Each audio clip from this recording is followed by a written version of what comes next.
मान्य श्री सरपंच श्री गुरुजनों ग्रामजनों तथा मारा काला के विद्यार्थी मित्रों હું સૌને હૃદયપૂર્વક સ્વાગત કરું છું। આજની મારી અમૃતવાણીનો વિષય છે બેટી બચાવો। મહાન પુરાતન સંસ્કૃતિ અને ધર્મમાં રહેલા ભારત દેશમાં સરકારે દીકરીઓને બચાવવા માટે સમાજની ખોટી માન્યતા અને લોકમાનસમાં રૂઢ રહેલા વિચારોએ સ્ત્રી ભ્રૂણ હત્યાને સળગાવતો પ્રશ્ન બનાવી દીધો છે। સ્ત્રી ભ્રૂણ હત્યા એ સમસ્ત માનવ સમાજ માટે મહાકલંક છે।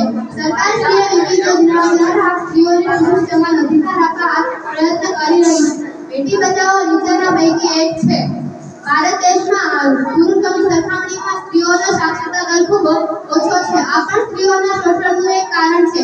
બેટી બચાવો મુખ્ય ઉદ્દેશ કન્યાઓનું સ્થાન વધારીને તેમને માન સન્માન આપવાનું છે। આપણે જોયું તો 2011ની વસ્તી ગણતરી 0 થી 6 વર્ષની દીકરીઓમાં સતત ઘટાડો થઈ રહ્યો છે। ભારત દેશમાં સ્ત્રી અને પુરુષનું મહત્વ એક સમાન છે। સ્ત્રી અને પુરુષ સંસારરૂપી રથના બે પૈડા છે। કોઈ પણ એક પૈડું ન હોય તો રથ યોગ્ય રીતે ચાલી શકે નહીં।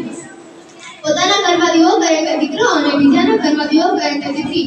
દીકરો એક ફૂલ ધરે છે જ્યારે દીકરી તો બે ફૂલ ધરે છે। દીકરી પિતાનું તેમજ પતિનું બે ફૂલની લાજ રાખે છે।